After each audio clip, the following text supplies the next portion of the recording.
GPT는요 자소서 문장 구성까지만 도와줘요. 면접 들어가서 면접관이 뭘 모르면 잠깐만요 자비스 뭐 이럴 거야? 그거 안 된다니까. GPT는 여러분을 편하게 해주지만 여러분을 더 멍청하게 만들 수도 있다는 사실을요. 지난해 말 출시된 이 AI는 질문을 입력하면 말하는 속도보다도 빠르게 답변합니다. 더 놀라운 건 사람이 쓴 것처럼 자연스럽고 수준도 꽤 높다는 겁니다. 하지만 우려도 존재합니다. 뉴욕시는 표절 방지를 위해 모든 공립학교에서 챗GPT 접속을 금지시켰습니다.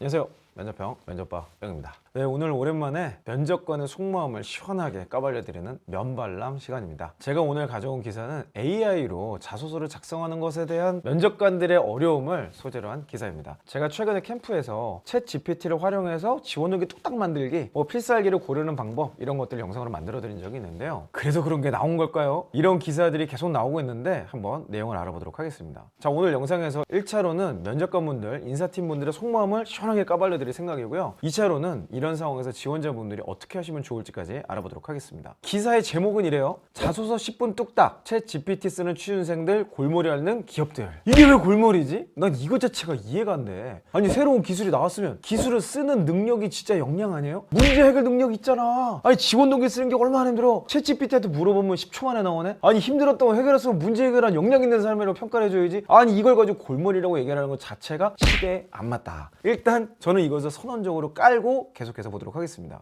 업계에 따르면 주요 기업들은 생성형 AI가 작성한 자소서 면접 답변을 걸러내는 프로그램 도입을 논의하고 있다. 수도권의 한 반도체 기업 인사팀은 생성형 AI의 일종인 챗 GPT 사용 여부를 판별하는 프로그램 도입을 실제 검토한 것으로 알려졌다. 아이, 하지 마. 못해. 챗GPT는 그 중에 하나요. 이런 거 지금 노션도 들어왔어. 구글도 만드는데 빙도 나오는데 난리도 아니야. 지금 앱만 검색해봐도요 어마어마하게 쏟아져 나오고 있어요. GPT 3.5라는 것들을 지금 계속해서 만들어가고 있고 심지어 4.0이 곧 나오는데 아니 이런 모델들이 쏟아져 나오는데 이걸 어떻게 막을 거냐고. 못 막아. 절대 못 막는다니까. 내가 좀 뼈를 하나 때릴까? 당신들 가진 기술력으로는 절대 못 이겨.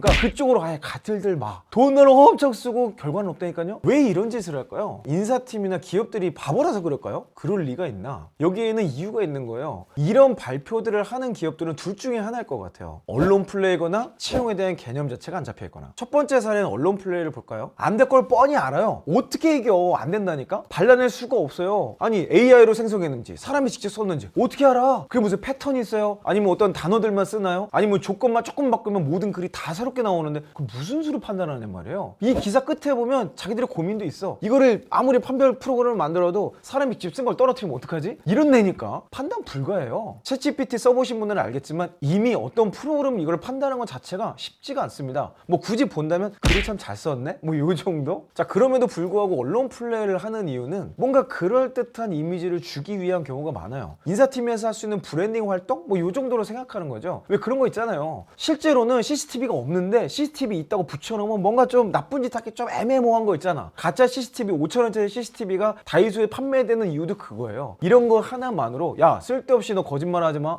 복부 맘대로 하지마, 이런 거를 방지하는 최소한의 어떤 요건 정도? 또는 일종의 이런 앞선 기술력조차도 우리는 방어할 거를 준비하고 있어 라는 정도의 메시지를 주기 위함이죠. 그것 이상 이하도 아니에요. 아니 이거를 막아낼 수 있을 것 같았으면 챗GPT 그냥 만들어. 자, 두 번째 사례를 봅시다. 채용에 대한 개념 자체가 없으면 또 이런 얘기를 막 할 수도 있어요. 자소서 전형 따로, 면접 전형 따로, 또 직무적성 검사 전형 따로, 이런 걸 다 따로 연결성이 없다 보니까 자소서 전형과 면접 전형을 전혀 연결시키지 않은 경우거든요. 아니 채용이라는 것 자체가 뭐예요? 우수인재를 뽑아내는 거죠. 우수인재의 실체가 뭔데? 정보력 있고 리서치 능력 있고 그걸 분석하고 조합해서 내 나름의 문제 해결을 하는 사람이잖아요. 서두에 얘기했던 그런 사람들이 이제는 핵심 인재예요. 아니 근데 왜 올드 패션도 하고 완전 꼰스럽게 옛날 역량을 가지고 뽑으려고 하냐고. 이 관점 자체가 지금 말이 안 되는 회사야. 이런 이유로 막 지금 강조하는 회사면요 입사하는 것은 좀 보류할 필요가 있습니다. 다시 한번 생각해봐야 될지도 몰라요. 시대는 다 바뀌었는데 아니 이런 동전 뒤집기식 방법으로 지금 이게 말이나 되는 얘기입니까? 앞으로는요 GPT를 잘 쓰는 사람이 핵심 인재예요. GPT를 통해서 내 생각 이상을 만들어내는 게 핵심 인재라니까요. 인사팀이 생각을 바꿔야 돼. 제가 최근에 대학들도 보니까 이런 얘기를 하고 있더라고. 레포트를 GPT가 다 써주니까 이거를 걸러내는 무언가를 만들어야 된다, 장치를 써야 된다, 뭐 GPT 쓰다 걸리면 뭐 무조건 F학점이다. 이게 말이야 방구야. 시대에 뒤떨어졌다는 걸 스스로 강조하고 있어요. 뭐 어디 광고할 일 있어?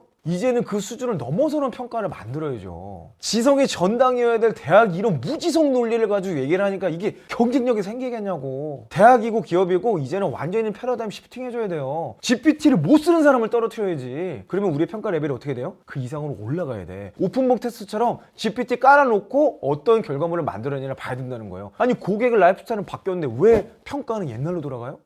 자, 두 번째 내용을 보겠습니다. 반면 이달 중순 공채 절차를 시작하는 삼성전자는 생성형 AI 판별 프로그램을 도입하지 않았다. 이른바 삼성고시라고 불리는 직무적성 검사, GSAT 등 내부 채용 제도를 통해 인재를 선발할 수 있다고 판단해서다. 거봐! 제가 항상 모든 영상에서 말씀드렸죠. 제가 우리나라에서 인정할 수 있는 거의 유일한 회사는 삼성이에요, 삼성. 여기 인재 검증 시스템이 그나마 앞서 있고 인정할 수 있겠더라고. 제가 여러 가지 데이터를 봐도 그렇고 근무하셨던 책임자분들과 교제를 해봐도 그래요. 이분들은 데이터를 중심으로 한 평가 시스템이 기본으로 되어 있어. 그러니까 이게 아무리 두렵지 않은 거예요. 제가 보기엔 GPT를 써서 자소를 다 쓰잖아요. 걸러내기 더 쉬워. 정말 쉽거든. 이제 그냥 딱 봐도 GPT로 빨리 평준화가 돼야 돼. 그러면 더 쉽게 걸러낼 수 있는 겁니다. 삼성은요, 많은 분들이 알지만 자소서 안 봐요. 보겠지. 정말 맞냐 안 맞냐 정도 보는 거지. 이걸 가지고 평가를 완벽하게 하겠다? 이 발상 자체가 진짜 넌센스라니까. 결국에는 직무적성 검사에서 강도롭게 걸러내는 거예요. 삼성이 일반적인 기업보다 서류 합격률이 높죠? 그거 안 본다는 얘기야. 아니 그러면 자소서 없애야지. 그거 왜 써요? 아니 그 막 취미 특기 이런 거 왜 물어보는 거예요? 면접 보려고 쓰면 면접 보려고. 면접 때 이 사람은 알아야 뭘 물어봐 줄 거 아니에요. 그것 때문에 자소서를 쓰는 거예요. 아니 이런 너무 뻔하고 당연한 거를 아직도 모르는 인사팀이 있을까? 제가 지금 복장이 터지는 거 아닙니까?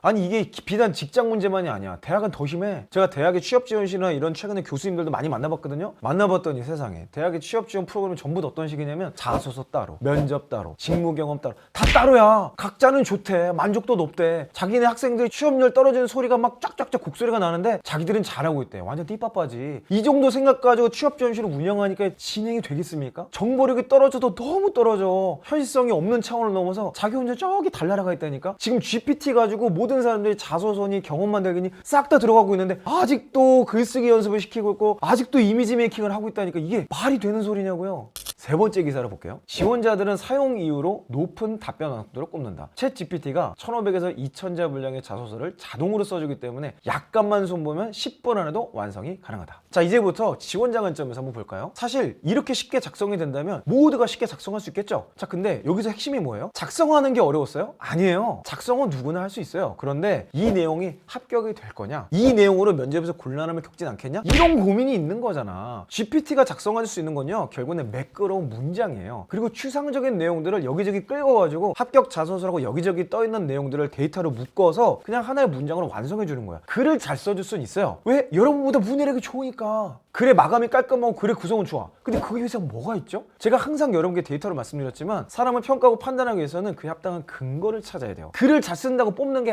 아니라고요. 기자나 작가라면 그게 맞을지도 모르겠어. 여러분이 기자나 작가가 아니라면 여러분의 글솜씨가 여러분의 직무 역량을 나타내지는 않습니다. 글의 구성은 제가 이미 필살기를 정리하는 방법이죠. C4P를 제안 드렸어요. 그 프레임에 그냥 넣어서 제출하면 모든 문항을 깔끔한 구성으로 낼 수 있어. 글의 마감이 좋아야 될까요? 글의 마감이 좋으면 당연히 좋겠지만 그것보다 중요한 건 뭐예요? 그 안에 들어간 내용이에요. 이 내용은 누구도 바꿔줄 수가 없어. 남의 경험을 가지고 갖다 붙여요? GPT가 그런 건 할 수 있겠죠? 이게 뭐예요? 지금 자소서를 갖다 붙인 거랑 뭐가 달라? 남의 합격 자소서 긁어가지고 그냥 갖다 붙인 거랑 뭐가 다르냐고요? 결국엔 바뀌지 않는 것은 여러분의 경험이 있냐 없냐고, 그 경험이 면접에서도 대응할 수 있을 정도의 근거를 가지고 있냐 없냐, 이 싸움이라고. 이거 뭐예요? 제가 수년 동안 외쳤던 필살기죠. 제가 뭐라 그랬어? 앞으로 면접만 남고 다 없어질 거다, 필살기만 남고 다 없어질 거다, 이렇게 얘기하고 있죠. 남은 거는 필살기를 검증하는 면접이거든요. 자, 여러분, 제가 비록 GPT를 활용해서 여러분들이 자소서를 쓰고 취업을 준비하는 전략을 영상으로 만들어드리기까지 했지만 그 영상에서 항상 강조했던 표현이 있어요. 그게 뭐죠? GPT에 의존하면 안 된다. 왜? 면접 때문에. 여러분은 자소서 합격하기 위해서 지금 이걸 하는 게 아니에요. 면접에 합격하기 위해서 하는 거잖아. GPT는요, 자소서 문장 구성까지만 도와줘요. 면접 들어가서 면접관이 뭘 물으면 잠깐만요, 자비스 뭐 이럴 거야? 그거 안 된다니까. 결국은 여러분 머릿속에 있는 내용에 직답을 할 수 있어야 돼요. 이건 평소에 준비되지 않은 사람은 절대 나오지 않습니다. GPT에 의존하면 할수록 면접이 잼뱅이가 돼요. GPT에 의존할수록 여러분이 할 말을 잃어버리게 됩니다. 그래서 제가 지원 동기 10초면 완성되지만 경제신문 스크랩 매일 하라는 거예요. 우리의 목표는 최종 합격이기 때문에. 여러분 잊지 마세요. GPT는 여러분을 편하게 해주지만 여러분을 더 멍청하게 만들 수도 있다는 사실을요. 면접 면접은 결국 논리 싸움이고 근거 싸움이에요. 이거는 우리의 생각하는 방식, 사고의 과정을 통해서 나타나는 거거든요. GPT가 우리 뇌를 훈련시킬 수는 없어요. GPT를 사용하는 방법을 통해서 훈련이 된 사람들은 아주 쉬울 수 있죠. 하지만 GPT 의존하는 사람은 결국은 여기에서 문제가 생길 수밖에 없습니다.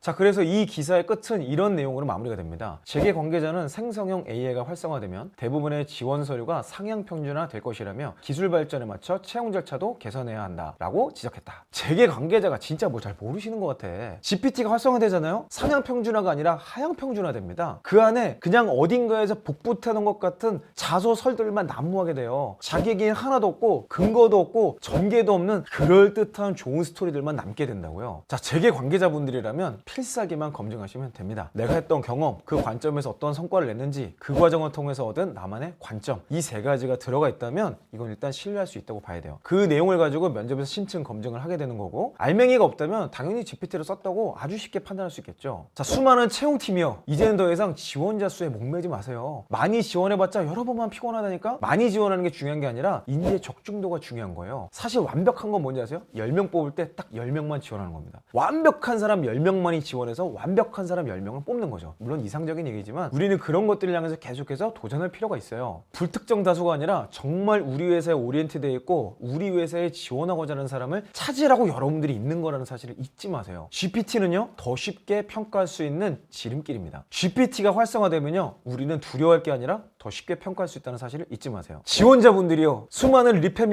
여러분은 필살기로 대동단결하시면 됩니다. 필살기만 정리하시면 너무나도 쉽게 경쟁자를 제칠 수 있다는 사실 잊지 마시고, 제가 지금까지 올렸던 수많은 영상들, 캠프 영상들 다시 리마인드 해보시길 바랍니다. 세상이 아무리 바뀌어도요, 본질은 안 바뀌어요. 여러분, 변하지 않는 진리 위에서 여러분의 삶을 하나씩 쌓아가시기 바랍니다. 저는 계속해서 변치 않을 내용들을 소개하도록 노력하도록 하겠습니다. 여러분 화이팅 하시고요. 저는 다음 영상에서 또 뵙도록 하겠습니다. 이상 이영이었습니다. Wake up, run, stand up, run.